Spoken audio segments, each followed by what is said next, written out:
नमस्कार दोस्तों। आज हम व्यंजनों के वर्गीकरण की श्रृंखला को आगे बढ़ाते हैं और व्यंजनों के वर्गीकरण में आज हम आपको बताएंगे प्राणत्व के आधार पर व्यंजन और घोषत्व के आधार पर व्यंजन। पिछले वीडियो में हमने प्रत्यय के आधार पर और उच्चारण के आधार पर व्यंजनों का वर्गीकरण पढ़ा था। आज हम प्राणत्व और घोषत्व के आधार पर व्यंजनों के भेद पढ़ेंगे। चलिए देखते हैं। नाद की दृष्टि के आधार पर या घोषत्व के आधार पर व्यंजन। नाद की दृष्टि के आधार पर व्यंजन या घोषत्व के आधार पर व्यंजन। तो इस आधार पर व्यंजन दो प्रकार के होते हैं। नंबर एक घोष या सघोष व्यंजन और नंबर दो अघोष व्यंजन। प्राण घोषत्व के आधार पर व्यंजन दो प्रकार के होते हैं। नंबर एक घोष या सघोष व्यंजन, नंबर दो अघोष व्यंजन। सबसे पहले घोष व्यंजन क्या है? घोष व्यंजन वे व्यंजन वर्ण जिन व्यंजन वर्णों के उच्चारण में स्वर तंत्रियों में झंकृति हो। जिन व्यंजन वर्णों के उच्चारण में स्वर तंत्रियां झंकृत करें अर्थात स्वर तंत्रियों में कंपन हो, ऐसे व्यंजन वर्ण सघोष या घोष कहलाते हैं। घोष व्यंजन वर्णों में नाद का उपयोग होता है क्योंकि इनके उच्चारण में स्वर तंत्रियां झंकृत होती हैं अर्थात स्वर तंत्रियों में कंपन होता है। इसलिए स्वर तंत्रियों में कंपन होने के कारण इन्हें घोष व्यंजन कहा गया है। जबकि अघोष व्यंजन वे व्यंजन वर्ण हैं जिनके उच्चारण में स्वर तंत्रियों में झंकृति नहीं होती, स्वर तंत्रियां झंकृत नहीं होती अर्थात उनमें कंपन नहीं होता। तो अघोष व्यंजन की परिभाषा क्या होगी? जिन व्यंजन वर्णों के उच्चारण में स्वर तंत्रियों में झंकृति ना हो, स्वर तंत्रियां झंकृत ना हो अर्थात स्वर तंत्रियों में कंपन ना हो, ऐसे व्यंजन वर्ण अघोष कहलाते हैं। सघोष व्यंजनों में नाद का उपयोग होता है जबकि अघोष व्यंजनों में खाली ध्वनि का उपयोग होता है। अब देखते हैं हम सघोष व्यंजनों के अंतर्गत और अघोष व्यंजन के अंतर्गत कौन कौन से वर्ण शामिल हैं। तो सघोष व्यंजन वर्णों के अंतर्गत सभी स्पर्श व्यंजनों में प्रत्येक वर्ग का तीसरा, चौथा और पांचवा व्यंजन, जैसे हमने पढ़े थे ना स्पर्शी व्यंजनों में का वर्ग, चा वर्ग, टा वर्ग, ता वर्ग, पा वर्ग, का चा टा ता पा, ये 5 वर्ग पढ़े थे। इन पांचों वर्गों में तीसरा, चौथा और पांचवा व्यंजन वर्ग का व्यंजन घोष के अंतर्गत आता है और सभी अंतस्थ व्यंजन या, रा, ला, वा ये सघोष के अंतर्गत आते हैं। और हा व्यंजन भी सघोष के अंतर्गत आता है। इस प्रकार हम घोष या सघोष व्यंजन के अंतर्गत प्रत्येक वर्ग का, सभी स्पर्श व्यंजनों में प्रत्येक वर्ग का तीसरा, चौथा और पांचवा व्यंजन और अंतस्थ व्यंजन या, रा, ला, वा और उस व्यंजनों में हा सघोष या घोष के अंतर्गत रखते हैं।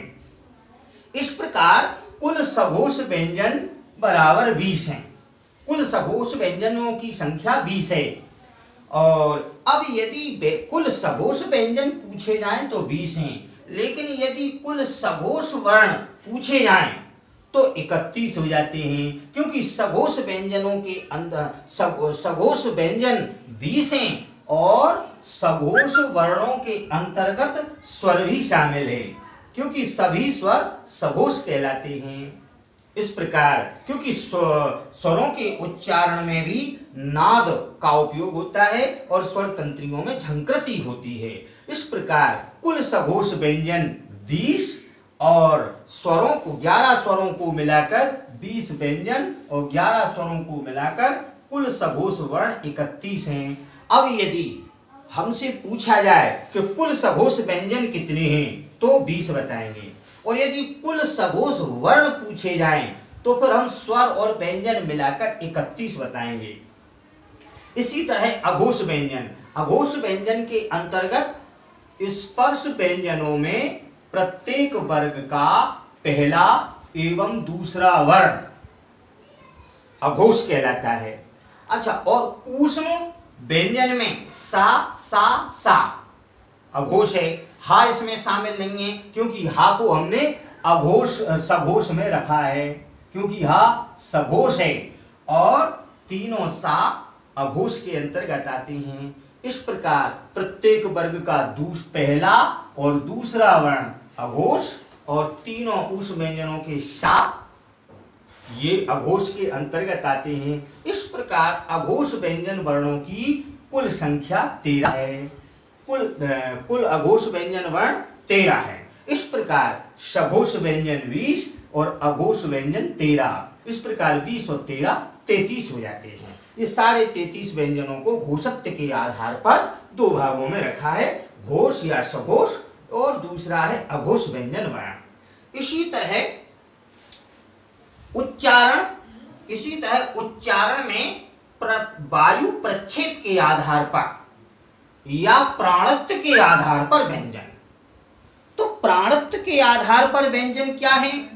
प्राणत्व के आधार पर व्यंजन है, प्राण माने हवा, अब प्राण माने हवा, यानी हवा निकलने के आधार पर स्वर, या उच्चारण करते समय मुख से वायु प्रक्षेप के आधार पर स्वर। तो प्राणत्व या वायु प्रक्षेप, उच्चारण में वायु प्रक्षेप के आधार पर स्वर दो प्रकार के होते हैं। नंबर 1 अल्प प्राण और नंबर 2 महाप्राण।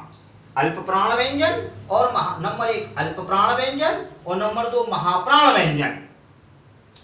अल्प प्राण क्या है और महाप्राण क्या है? अल्प प्राण व्यंजन, अल्प माने थोड़ा, प्राण माने वायु। जिन व्यंजन वर्णों के उच्चारण में मुख से कम हवा निकले ऐसे व्यंजन अल्प प्राण कहे गए हैं, और जिन व्यंजन वर्णों के उच्चारण में मुख से अधिक वायु निकले ऐसे व्यंजन महाप्राण कहे गए, क्योंकि अल्प प्राण व्यंजनों के उच्चारण में मुख से वायु कम निकलती है और महाप्राण व्यंजनों के उच्चारण में मुख से वायु अधिक निकलती है। अच्छा, इसमें एक और बहुत अच्छी पहचान है, अल्प प्राण व्यंजनों के उच्चारण में हकार की ध्वनि सुनाई नहीं देती, और जबकि महाप्राण व्यंजनों के उच्चारण में हकार की ध्वनि सुनाई देती है। हकार माने हा। हम कोई भी महाप्राण व्यंजन जब उच्चारण करते हैं तो उसके उच्चारण में हकार की ध्वनि सुनाई देती है। इसीलिए अंग्रेजी की अल्फाबेट में हम महाप्राण ध्वनियों के साथ एच लगाते हैं और अल्प प्राण ध्वनियों के साथ एच नहीं लगता। ये बहुत अच्छी ट्रिक है। महाप्राण और अल्प प्राण व्यंजन वर्णों की पहचान करने के लिए हमें अंग्रेजी में जाना होगा। यदि अंग्रेजी में उस वर्ण को अगर हम लिखेंगे और उस व्यंजन वर्ण के साथ यदि एच लगती है तो वह व्यंजन महाप्राण ध्वनि है, और यदि उस व्यंजन के साथ एच का प्रयोग नहीं होता तो वह व्यंजन अल्प प्राण कहलाता है, क्योंकि अल्प प्राण के उच्चारण में हकार की ध्वनि सुनाई नहीं देती और महाप्राण के उच्चारण में हकार की ध्वनि सुनाई देती है।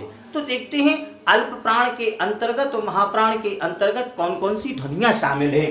अल्प प्राण व्यंजन में स्पर्श व्यंजनों में प्रत्येक वर्ग का पहला और तीसरा, प्रत्येक वर्ग का पहला और तीसरा एवं पांचवा वर्ण, पहला तीसरा वर्ण है, और अंतस्थ व्यंजन या रा ला वा भी अल्प प्राण है। इस प्रकार कुल अल्प प्राण व्यंजन 19 हैं। कुल अल्प प्राण व्यंजनों की संख्या 19 है। महाप्राण व्यंजनों के अंतर्गत स्पर्श व्यंजनों में प्रत्येक वर्ग का दूसरा एवं चौथा वर्ण महाप्राण है। ऊष्म व्यंजन सा श श हा ये भी महाप्राण ध्वनियां हैं।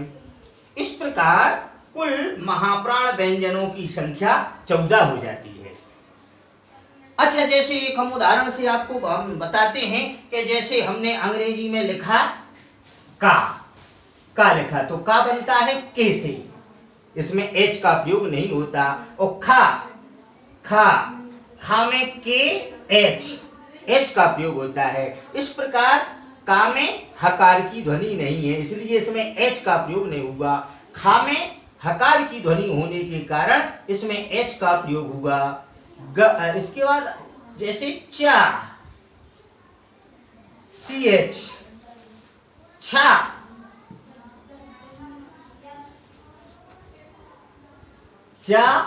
सी एच, छा सी डबल एच। अब ये एच हकार वाली नहीं है, लेकिन छा में जो डबल एच है ये एक एच हकार वाली है। इस प्रकार हम यदि कोई भी महाप्राण ध्वनि को देखें अंग्रेजी में तो उसमें एच का प्रयोग होगा, क्योंकि महाप्राण ध्वनि में हकार की ध्वनि सुनाई देती है और अंग्रेजी में उसके साथ एच लगता है, और जिसके साथ एच लगता है वो व्यंजन वर्ण महाप्राण हो जाता है। और जिस व्यंजन के साथ अंग्रेजी में एच नहीं लगता वह ध्वनि अल्पप्राण हो जाती कहलाती है। इस प्रकार हम अंग्रेजी की सहायता से भी अल्पप्राण और महाप्राण पहचान सकते हैं। इस प्रकार घोषत्व के आधार पर व्यंजन और प्राणत्व के आधार पर व्यंजन हमने पढ़े, और व्यंजनों का वर्गीकरण हमने विस्तृत ढंग से पढ़ा। हमने आपको स्वर के भेद, स्वर का वर्गीकरण, व्यंजनों के भेद, व्यंजनों का वर्गीकरण आदि विस्तार पूर्वक समझा।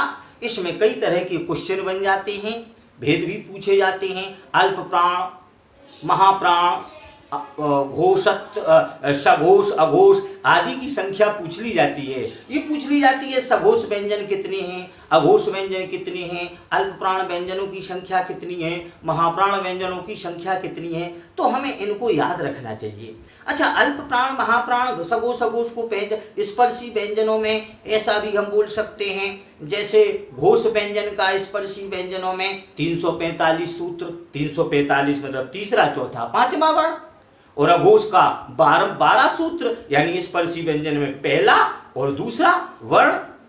अल्प प्राण में हम सूत्र ले सकते हैं स्पर्शी व्यंजनों का 135, अर्थात 135 का मतलब है पहला, तीसरा और पांचवा वर्ण। और महाप्राण का सूत्र ले सकते हैं 24, अर्थात स्पर्शी व्यंजनों में दूसरा और चौथा वर्ण। इस तरह इन्हें हम याद रखने की अपने मन से ट्रिक बना सकते हैं।